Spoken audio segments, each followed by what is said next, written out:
Halo, assalamualaikum warahmatullahi wabarakatuh. Selamat sore ya buat teman-teman semuanya, khususnya yang selalu menantikan video-video terbaru, updatean terbaru dari channel Solusi Utang. Terima kasih ya buat teman-teman semuanya yang selalu mensupport, mendukung tentang channel Solusi Utang. Saya ucapkan ribuan terima kasih buat Anda semuanya karena dukungan dan supportan Anda menjadikan channel ini terus berkembang dan sangat luar biasa banget, menjadikan pokoknya channel ini luar biasa lah gara-gara supportan dan dukungan dari Anda gitu loh. Pokoknya saya selalu di awal video itu ngucapin terima kasih dan terima kasih ya, karena memang kalau bukan karena Anda, channel ini bukanlah sesuatu yang wah atau yang besar gitu ya, tapi karena dukungan dan supportan Anda lah yang menjadikan channel ini luar biasa sampai detik ini. Oke.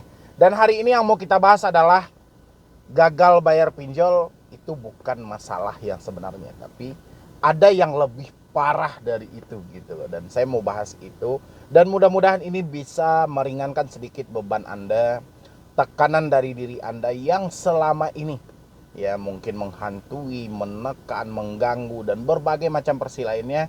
Mudah-mudahan ketika saya membahas ini itu dapat membantu Anda semuanya.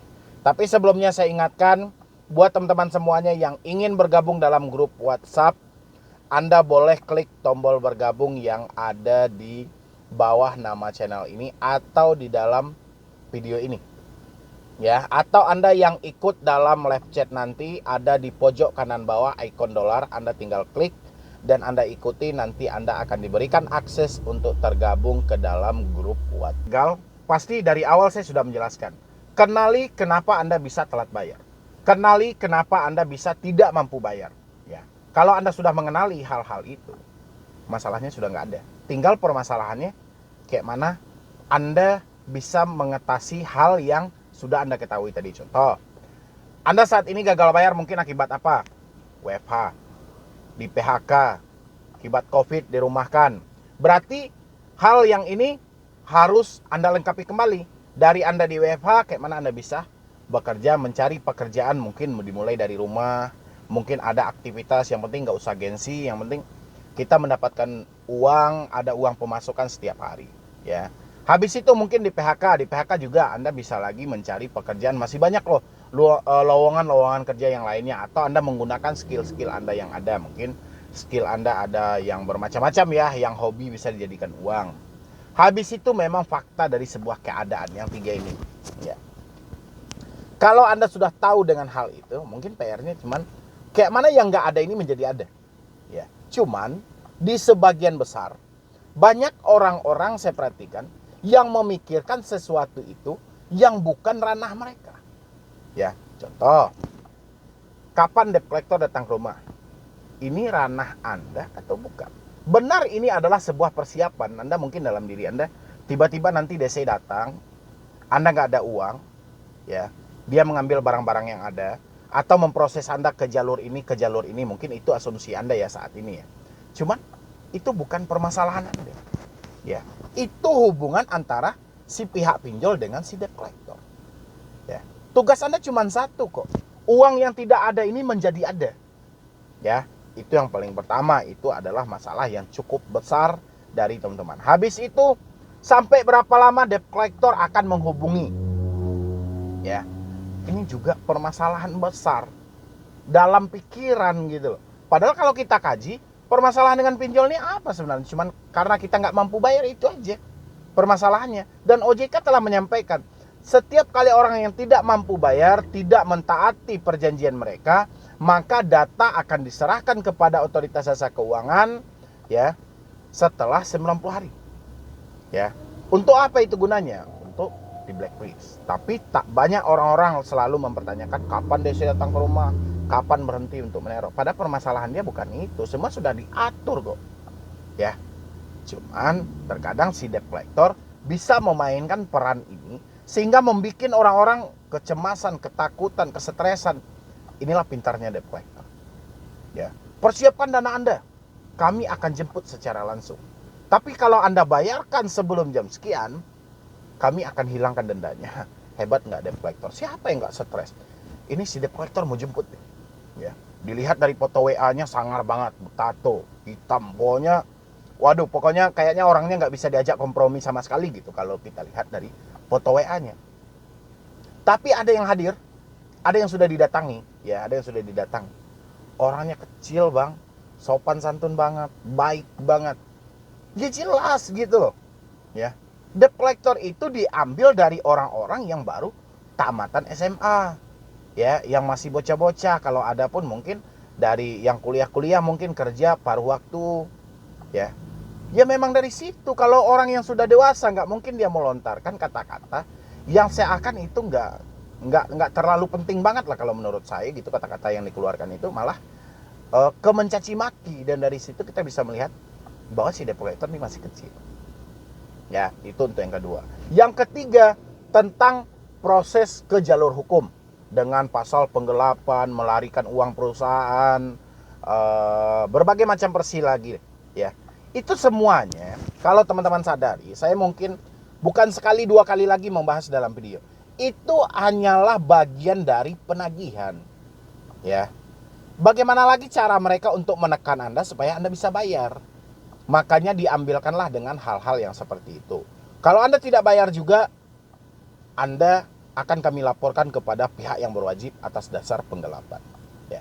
Sampai sekarang berapa pinjol yang sudah melaporkan Anda? Coba dulu dari teman-teman yang ketakutan, diancam selalu dengan pasal 372, 378, dengan penggelapan, melarikan uang perusahaan, maling, penipu. Sudah berapa orang yang sudah di BAP sama polisi? Ya. Pasti jawabannya belum ada kan? Belum ada sampai detik ini kan? Ya. Terus apa yang mau kita takutkan? Di sini loh sebenarnya poin-poin itu, ya. Kalau permasalahan galbay bayar pinjol itu cuma masalahnya kecil. Masalah uang aja yang belum ada. Dan bukan berarti kita berhenti untuk bekerja dan mencari uang. Tapi permasalahan dengan pikiran ini, inilah yang paling kejam. Jadi saya berharap dari teman-teman semuanya, pertama, ketika Anda gagal bayar pinjol, yang paling pertama Anda benahi adalah pola pikir. Ya, karena pemikiran ini sangat kejam dan sangat luar biasa kejamnya kalau kita tidak mampu mengendalikan dengan maksimal. Ya, pikiran ini bisa menjadi dua mata pisau yang berlawanan. Yang satu bisa mengarah ke diri kita sendiri, yang satunya bisa mengarah keluar. Ya, dan saat ini saya perhatikan lebih banyak mengarah ke diri Anda sendiri. Ya, Anda memikirkan sesuatu yang buruk yang akan terjadi setelah Anda gagal bayar pinjol. Padahal fakta tidak mengatakan seperti itu. Tapi pikiran Anda selalu mempacu Anda, memicu Anda untuk memikirkan sesuatu hal yang selalu merugikan diri Anda sendiri. Ya, kebayang nggak? Dia yang bertanya, apakah Desi akan datang ke rumah? Habis itu tidak ada orang yang mampu jawab pertanyaan dia. Dia pula yang ketakutan. Ya, kejam nggak itu? Dia yang mikirkan, dia yang bertanya, orang lain nggak mampu jawab ini. Kapan Desi datang ke rumah? Kalau orang bilang hari Sabtu mungkin dia datang. Nyatanya hari Sabtu nggak datang. Hari Senin mungkin dia datang, hari Senin nggak datang. Orang bilang dia nggak akan datang, nyatanya ada yang datang. Ya, jadi pertanyaan itu sebenarnya itu menakuti diri Anda sendiri. Padahal fakta nggak seperti itu. Ya, dalam perjanjian Anda dengan pinjol, ya dibayarkan di tanggal sekian. Ya, kalau tidak, itu sudah ada dari aturan OJK sudah ada, akan dikenakan dan dibebankan berupa denda. Ya, denda per hari, denda per minggu, denda per bulan. Ya sudah. Itu adalah risikonya. Ya. Cuman itu, nggak ada yang lain. Apa yang mau yang lain? Oh, pinjol mau proses Anda saat ini. Dia mau kasuskan Anda ke jalur perdata. Silakan. Kalau pinjol mau mengeluarkan dana yang cuma-cuma hanya untuk memproses orang yang sudah menyatakan ketidaksanggupannya, silakan. Tapi sejauh ini saya belum menemukan gitu loh. Ya. Habis itu pinjol mau melaporkan kita misalnya dengan pasal penggelapan, melarikan uang perusahaan. Ya silakan. Ya. Yang dikaji itu peristiwanya, bukan ucapannya, tapi peristiwanya. Bagaimana ini orang ini bisa kok penggelapan, bisa melarikan uang perusahaan kayak apa, dan kejarannya masih panjang, gitu loh. Ya, mendingan yang kita pikirkan hari ini, teman-teman saat ini, menyatakan tidak mampu bayar karena duit nggak ada, karena uang sudah nggak ada, ya sudah.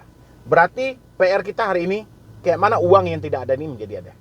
Itu aja. Kita nggak penting, mau DC datang ke rumah silahkan, mau DC berkunjung ke rumah kita silahkan. Mau DC memproses kita ke jalur hukum, silahkan. Yang jelas dalam benak kita, kalau kita ada uang, kita akan bayarkan dan kita akan negosiasi. Ya, kita akan negosiasi. Pokok yang kita terima. Kalau mereka mau, kita bayarkan. Kalau nggak mau, ya sudah, kita terima resiko. Beres kan? Beres. Ngapain pusing-pusing? Ya.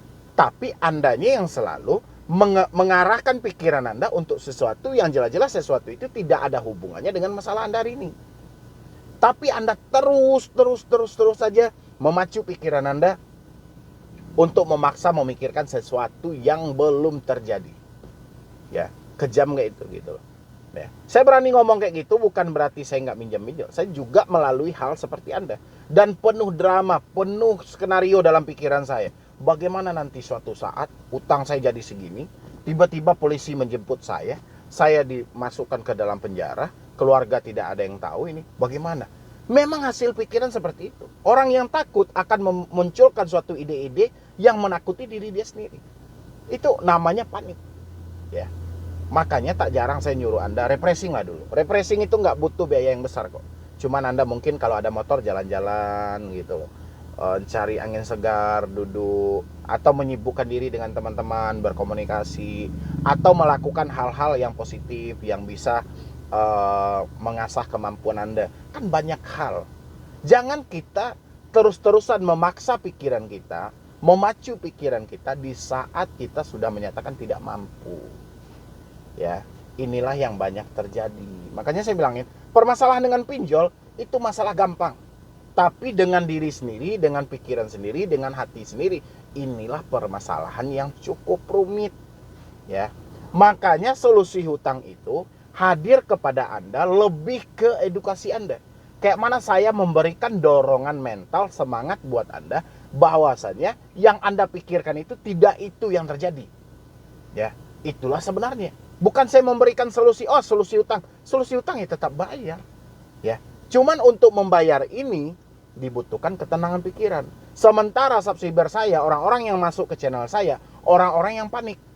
Dan saya memberikanlah kayak mana supaya pikiran ini bisa tenang, dia bisa bekerja kembali, dia bisa meraih kembali rezeki dia tanpa ada kepanikan, tanpa ada tekanan, dan tanpa ada rasa takut. Ya, makanya video solusi hutang itu yang Anda temukan cuman edukasi, semangat, pokoknya pemicu semangat. Dan habis itu saya menyampaikan bahwa yang Anda pikirkan itu salah. Ya, fakta yang sebenarnya cuman begini. Ya, makanya saya melawan dari semua itu. Ya, jadi semuanya kembali ke diri teman-teman semuanya. Teman-teman ingin bebas dari semua ini, bebaskan pikiran Anda dari tekanan dan pemikiran-pemikiran yang nggak sepantasnya. Tapi kalau nggak ingin bebas dari ini, silakan lanjutkan pola pikir Anda mau seperti apapun itu. Ya, karena dia pikiran akan mengikut apa yang Anda pikirkan, ya tindakan akan mengikut dalam hal itu. Ya, kalau saya pribadi saya malas lah menakut-nakuti diri saya sendiri. Mendingan saya fokus kayak mana saya bisa dapat uang nanti sore nih buat makan, buat minum. Karena setiap hari saya hidup saya pasti butuh biaya. Ngapain saya pikirin sesuatu yang jelas-jelas saya sudah tidak mampu. Mendingan saya lantang dan jujur dengan diri saya sendiri, saya akan terima risiko ini. Udah selesai, permasalahan saya selesai. Ya, dan mudah-mudahan teman-teman bisa mencerna lebih dari saya yang mencerna dan melogikakan lebih dari